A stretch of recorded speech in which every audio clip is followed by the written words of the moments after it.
आज हम लोग टू हैव को पूरे 15 तरीके से इस्तेमाल करना सीखेंगे, उसके मीनिंग, अर्थ और इसके एग्जाम्पल से समझेंगे। आइए शुरू करते हैं वीडियो को। टू हैव का हम लोगों का पहला यूसेज और पहला स्ट्रक्चर कुछ इस प्रकार का है कि सब्जेक्ट लगाएंगे, सब्जेक्ट के बाद यहाँ पर हम लोग वर्ब टू बी लगा देंगे। टू बी मतलब इज, एम, आर, वाज, वर में से कोई भी टेंस के अनुसार लगा देंगे।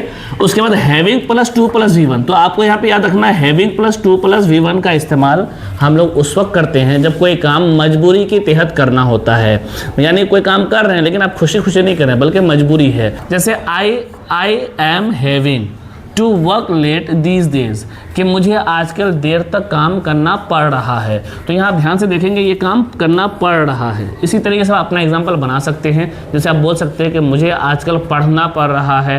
इसी तरह आप बोल सकते हैं मुझे आजकल घर जाना पड़ रहा है। इसी तरीके से आप और भी एग्जाम्पल्स बना सकते हैं जो दिन में हम लोग इस्तेमाल करते हैं। दूसरा एग्जाम्पल समझते हैं कि इंट्रोगेटिव में कैसे बनाया जा सकता है। तो हम बोल सकते हैं कि why are you having to stay there, क्या तुम्हें वहाँ क्यों रुकना पड़ रहा है। तो आपको ध्यान रखना है कि इस आर को आप हटा के वर्ब भी कर सकते हैं, मीनिंग पास्ट का हो जाएगा कि तुम्हें वहाँ रुकना क्यों पड़ रहा था।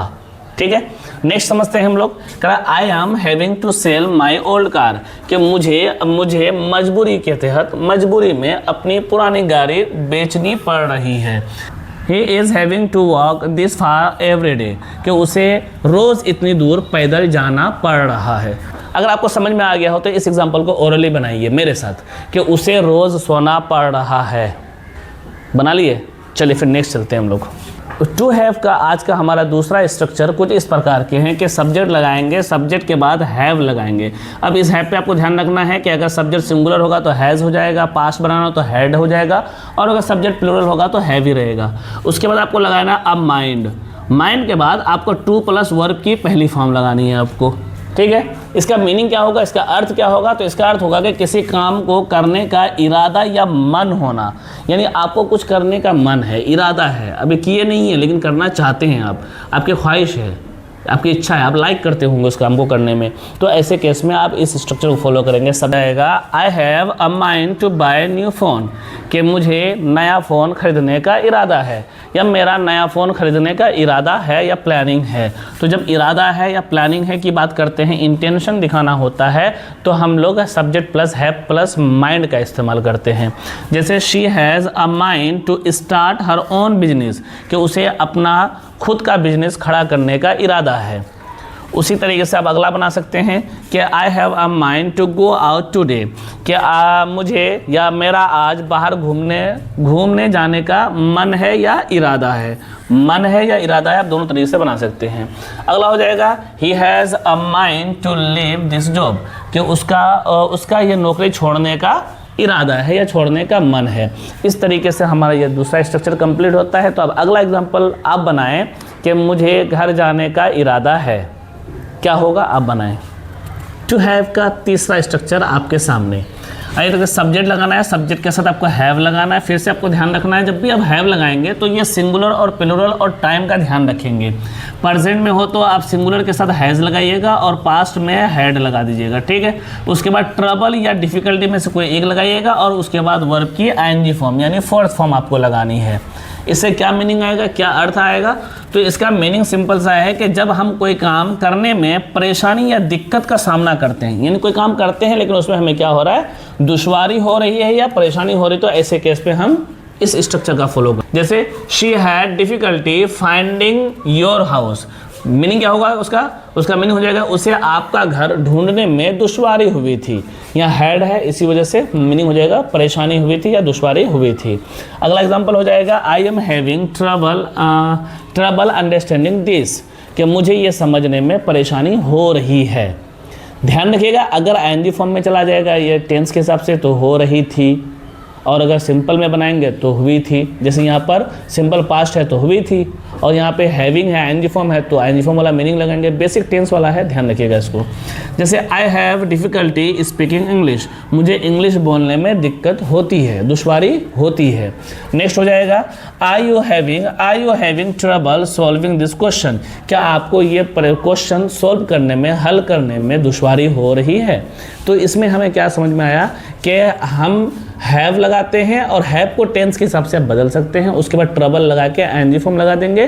तो इसका सिंपल सा अर्थ होगा कि कोई काम करने में आपको परेशानी या दुश्वारी हो रही है। समझ में आ गया होगा।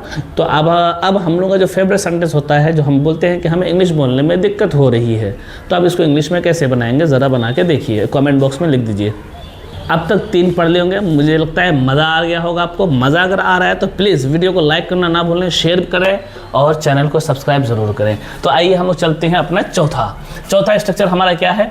चौथा स्ट्रक्चर है कि सब्जेक्ट लगाएंगे। ये क्या हो गया भाई, ये बदतमीजी मत किया कर। चलिए, हम लोग का चौथा सब्जेक्ट है, हैव के बाद लगाएंगे नो ऑप्शन या नो चॉइस। सब्जेक्ट के साथ हैव, फिर से मैं बताऊं आपको, ये हैव का इस्तेमाल टेंस के अनुसार करनी है जो बेसिक आप पढ़े हैं, ठीक है। तो सब्जेक्ट लगाएंगे, हैव लगाएंगे, फिर नो ऑप्शन या नो चॉइस लगाएंगे, उसके बाद बट लगाने के बाद टू प्लस वर्ब की पहली फॉर्म लगाएंगे, यानी इन्फिनेटिव का इस्तेमाल करेंगे। अगर हम ऐसा इस्तेमाल करेंगे साहब तो क्या अर्थ देगा, क्या मीनिंग देगा? तो इसका अर्थ या मीनिंग देगा कि जब कोई काम करने का कोई दूसरा या चारा ना हो, यानी कोई दूसरा काम करने का कोई ऑप्शन ही नहीं बचा है, मजबूरी है कि भाई करना ही है, तो हम लोग लगाते हैं subject plus have plus no choice या नो ऑप्शन प्लस वर्ब की पहली फॉर्म बट के साथ। तो हमारा एग्जांपल हो जाएगा I have no choice but to accept this offer. इसका अर्थ हो जाएगा मेरे पास इस पेशकश को कबूल करने के अलावा कोई चारा ही नहीं है। नो ऑप्शन मतलब कोई चारा, कोई तो रास्ता ही नहीं है। अगला एग्जांपल हो जाएगा वी हैड नो ऑप्शन, हमें कोई चारा ना था, कोई रास्ता ना था क्या, बट टू वेट, इंतज़ार करने के सिवा। तो लफ्ज़ी माना ये हुआ, लेकिन हकीकी माना क्या होगा, हमारे पास इंतज़ार करने के अलावा कोई रास्ता ना था या कोई रास्ता नहीं था। नेक्स्ट एग्जांपल हो जाएगा I have no option but to tell the truth, कि मेरे पास सच बोलने के अलावा कोई चारा नहीं है। They had no choice but to pay the fine, उनके पास जुर्माना अदा करने के अलावा कोई चारा न था। आइए 5वां स्ट्रक्चर, चलो फास्ट चलेंगे क्योंकि हमें 15 पढ़नी है ना, तो शुरू करते हैं ना। तो 5वां हम लोगों का है it's time to have plus object. ध्यान रखिएगा, ऑब्जेक्ट कौन होता है, नाउन। तो अगर वर्ब का कोई फॉर्म इस्तेमाल करना होगा तो आप वर्ब की चौथी फॉर्म का इस्तेमाल करेंगे, ठीक है। चलिए, हम लोगों का 5वां स्ट्रक्चर है it's time to have plus object. यहाँ पे कोई नाउन हो सकता है ना, और या फिर वर्ब की चौथी फॉर्म हो सकती है, ध्यान रखिएगा। तो इस टाइम टू हैव, यहाँ पे हैव जो नॉर्मली है ये खाने पीने के मामले में है, ये खाने पीने के सेंस में है। जैसे इसका अर्थ होगा किसी काम को करने या खाने पीने का सही समय बताना, यानी किसी काम को करने का जो सही समय होता है उस समय को बताने के हम लोग इस्तेमाल करते हैं इस टाइम टू हैव। उसके बाद फिर नाउन लगा देते हैं। एग्जाम्पल से समझते हैं, it's time to have lunch, कि लंच ये क्या बोलेंगे, अब दोपहर का खाना खाने का वक्त हो गया है। It's time to have a serious talk, करा अब संजीदा बात करने का वक्त आ गया है, यानी सीरियस बात करने का वक्त आ गया है। अगला है it's time to have T, अब चाय पीने का वक्त आ गया है या वक्त हो गया है, ऐसा बोल सकते हैं। It's time to have some rest, अब आराम करने का समय हो चुका है, वक्त हो चुका है या वक्त आ गया है, इस तरीके से हम बोल सकते हैं। तो ये था हम लोगों का 5वां।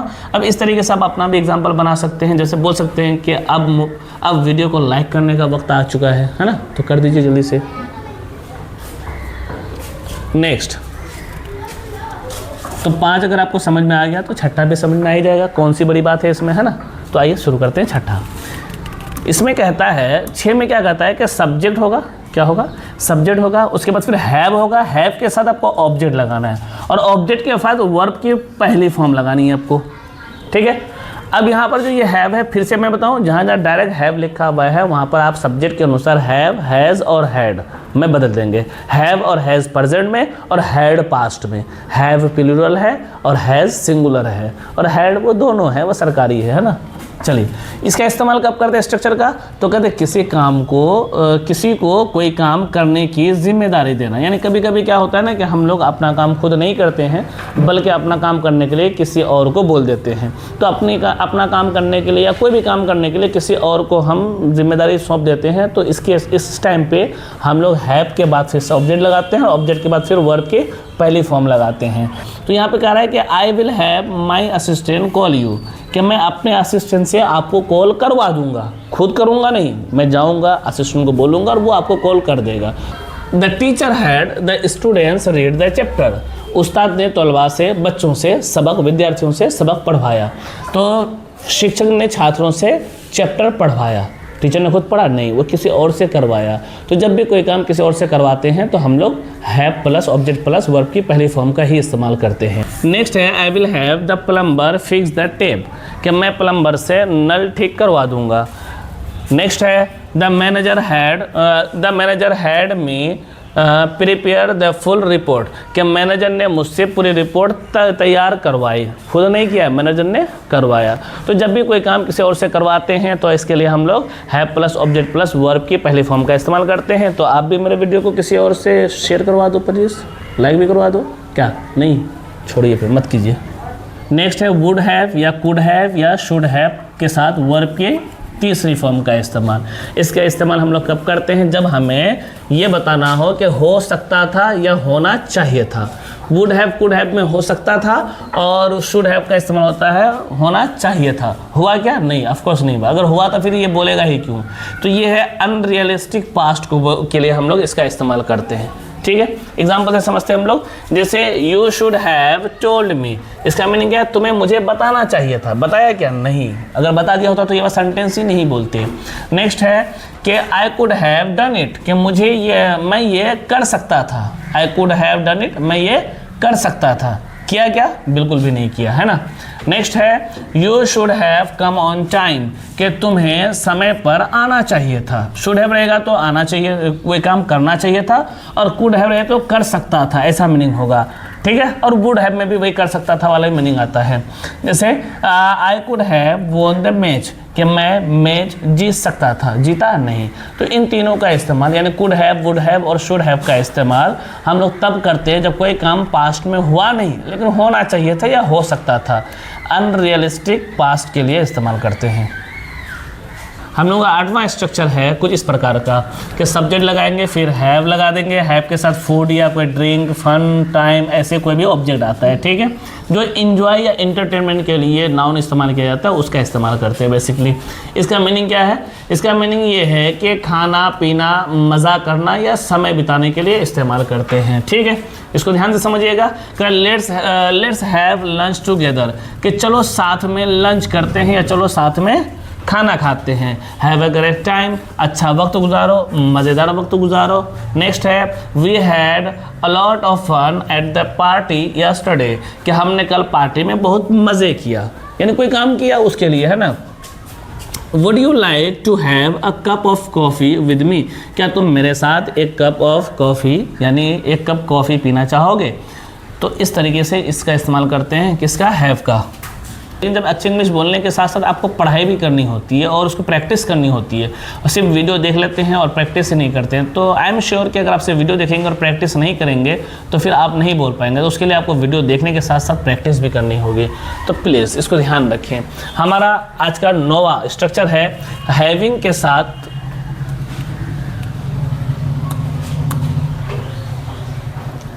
हैविंग के साथ वर्ब की थर्ड फॉर्म लगाएंगे, फिर सब्जेक्ट लगाएंगे, फिर सेंटेंस आगे कोई क्लाउज रहेगा। इसका मतलब क्या होगा? कोई काम करने के बाद कोई दूसरा काम हुआ है। ठीक है, यानी 2 काम हुआ है, एक काम पहले कंप्लीट हो गया, उसके बाद फिर दूसरा वाला काम हुआ। तो पहले वाला काम जो पहले कंप्लीट हुआ था उसके लिए हम लोग हैविंग प्लस वर्ब की थर्ड फॉर्म लगाते हैं। जैसे having eaten food I went to sleep, खाना खाने के बाद मैं सोने चला गया। तो कोई काम कंप्लीट हो जाता है, फिर दूसरा वाला काम करते हैं, तो दूसरे वाले काम को हम लोग सिंपल पास्ट में रखते हैं और पहले को हैविंग प्लस वर्ब की थर्ड फॉर्म। ठीक है, जैसे having finish the meeting, meeting खत्म होने के बाद वी लेफ्ट द ऑफिस, हमने क्या कर दिया? ऑफिस छोड़ दिया, यानी ऑफिस छोड़ के चला गया। हैविंग कंप्लीट द वर्क, काम करने के बाद ही वेंट होम, वो घर चला गया। ठीक, having watch the movie we had dinner, फिल्म देखने के बाद हमने रात में खाना खाया।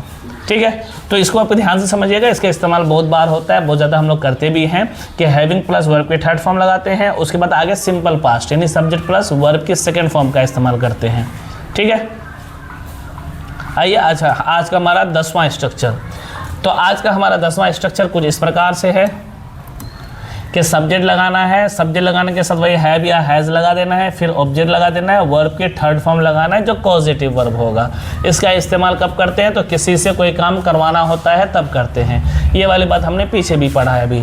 जैसे I need to have my car repaired, कि मुझे अपने कार की मरम्मत करवानी है। अगला हम बोल देंगे कि I will have my phone repaired tomorrow, कि मैं कल अपना फ़ोन ठीक करवाऊँगा। अगला एग्जाम्पल है she had her hair cut yesterday, उसने कल अपने बाल कटवाए। ये सारा काम किसी और से करते हैं, है ना। उसके बाद है he has had his house painted, कि उसने अपना घर क्या करवाया, पेंट करवाया, रंग करवाया। तो इस तरीके से हम लोग ये इसका इस्तेमाल करते हैं, किसका, हैव का, कॉजेटिव वर्ब के तौर पर। आज का हमारा 11वां रूल कुछ इस प्रकार के हैं। क्या है, सब्जेक्ट लगाना है आपको, फिर हैव या हैज़ लगाना है, फिर गॉड लगाना है, उसके बाद कोई भी ऑब्जेक्ट लगाएंगे। वो इसका इस्तेमाल क्या होता है, पास होना, ये इनफॉर्मल या स्पोकन स्टाइल है, यानी क्या बात है, ये गैर रस्मी बोलचाल में इस्तेमाल होता है कि कोई सामान आपके पास है या कुछ है। जैसे बोलेंगे I have got a headache, कि मुझे क्या है, सिर दर्द है या मेरे सर में दर्द है। अगला है I have got a surprise for you, कि मेरे पास आपके लिए क्या है, एक सरप्राइज है। तो ये इस तरह का पास होने की बात है, एग्जाम वाला पास होने की बात बिल्कुल भी नहीं हो रही है, ध्यान रखिएगा। Have you got a minute, क्या आपके पास एक मिनट है, एक लम्हा है। अगला है have you got any new idea, क्या आपके पास कोई नया ख्याल या नया विचार है। नेक्स्ट है हम लोगों का सब्जेक्ट, सब्जेक्ट के साथ हैव या हैज़ लगाते हैं या फिर हैड लगा देते हैं टेंस के हिसाब से, फिर वर्ब की थर्ड फॉर्म लगाते हैं।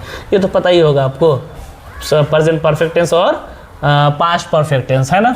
इसका इस्तेमाल कब करते हैं, जब कोई काम संपूर्ण हो जाता है, कंप्लीट हो जाता है, मुकम्मल हो जाता है, तब हम लोग सब्जेक्ट प्लस हैव या हैज़ या हैड प्लस वर्ब के थर्ड फॉर्म लगाते हैं। जैसे I have finished my work, मैं अपना काम कर चुका हूँ। दे हैव ऑलरेडी लेफ्ट, वो पहले ही जा चुके हैं। She has completed her studies, वो अपनी तालीम मुकम्मल कर चुकी है। We had miss the train, हमारी ट्रेन छूट चुकी है, हमने ट्रेन मिस कर दिया है। तो ये तो बच्चे वाला है, आप तो इस्तेमाल किए ही होंगे 1000 बार। हमारा 13वां रूल जो सबसे ज़्यादा फेमस और फेवरेट है, जो आप इस्तेमाल किए होंगे, स्कूल में पढ़े हैं तो किए ही हैं, है ना। सबसे पहला क्या है, सब्जेक्ट लगाना है, सब्जेक्ट के बाद हैव या हैज़ या हैड लगा देना है, फिर बीन लगाना है, फिर वर्ब के चौथी फॉर्म लगाना है। ये कौन सा है, प्रेजेंट परफेक्ट कंटिन्यूअस और पास्ट परफेक्ट कंटिन्यूअस। कंटिन्यूअस का मतलब सिंपल सा है कि वो प्रोग्रेस में है, जारी है, और साथ में समय लग जाता है, आपको पता ही होगा। तो इसका सिंपल सा अर्थ हो जाएगा कि कोई काम किसी वक्त से चला आ रहा है, ठीक है। जैसे I have been waiting for you for 2 hours, कि मैं आपका 2 घंटे से इंतज़ार कर रहा हूँ, ठीक। It has been raining since morning, कि सुबह से बारिश हो रही है। He has been working in this company for 2 years, वह 2 साल से इस कंपनी में काम कर रहा है, ठीक है, ये रहा है। They have been living here since childhood, वह बचपन से यहाँ रह रहा है। तो इस तरह का सेंटेंस तो आप बोले ही होंगे, आप बोलते ही होंगे, इजी है। नेक्स्ट भी हम लोगों का बहुत फेवरेट और फेमस है, जो आप 12 इस्तेमाल किए ही होंगे। इस स्ट्रक्चर को आपने 12 इस्तेमाल किया ही होगा, क्योंकि जब भी हम लोग प्राइमरी वर्क पढ़ते हैं तो ये बच्चों को पढ़ाते ही हैं और आप भी पढ़े ही होंगे। आइए देखते हैं क्या है। कहता है कि आपको पहले सब्जेक्ट लगाना है, सब्जेक्ट के साथ हैव या हैज़ लगा देना है। ये दोनों प्रेजेंट में इस्तेमाल करते हैं, या अगर हैव पास्ट में करना हो तो हैड इस्तेमाल कर देंगे। उसके आगे आप क्या इस्तेमाल करेंगे, वर्ब टू प्लस वर्ब की पहली फॉर्म इस्तेमाल करनी है आपको, राइट, यानी इन्फिनेटिव इस्तेमाल करनी है। तो इसका क्या अर्थ आएगा भाई, तो कहता है कि कोई काम करना है या करना पड़ता है। इसमें भी थोड़ी सी वो नेसेसिटी वाली, मजबूरी वाली मीनिंग आती है, ठीक है। जैसे I have to go now, मुझे अब जाना है या मुझे जाना पड़ेगा।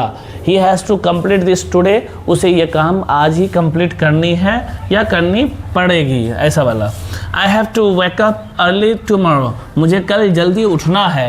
ही had to speak the truth, उसे सच बोलना पड़ा। तो आप इस तरीके से इसका इस्तेमाल करते ही होंगे और किए ही होंगे।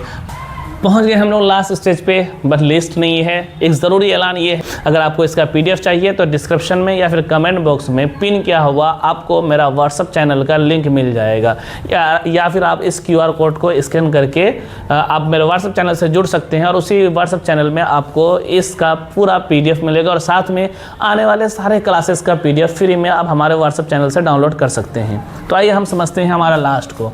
लास्ट है सब्जेक्ट प्लस, लास्ट है सब्जेक्ट है हैव या हैज़ या फिर हैड है प्लस ऑब्जेक्ट। ये तो हर दिन इस्तेमाल करते होंगे, राइट। वो ये है कि आपके पास कोई काम है, इसको हम मिल्कियत दिखानी होती है, ओनरशिप या पोसेशन को दिखाना होता है, तो इसका इस्तेमाल करते हैं। जैसे बोलते हैं आई हैव अ कार, मेरे पास एक गाड़ी है। ही has a lot of confidence, उसके पास बहुत सारा कॉन्फिडेंस है, एतमाद है। अगला बना सकते हैं कि आई हैव ग्रेट प्लान, मेरे पास बहुत अच्छी प्लानिंग है। She has lots of friends, उसके बाद बहुत सारे फ्रेंड्स हैं। तो आप कमेंट बॉक्स में ज़रूर बताएं तो आपको ये वीडियो कैसा लगा, मज़ा आया कि नहीं आया। बस मैं सिर्फ इतना कहना चाहूँगा कि आप हर दिन प्रैक्टिस करो, बहुत जल्दी इंग्लिश बोल पाओगे। अगर मज़ा आ गया हो तो please don't forget to like, share and subscribe. Thank you so much.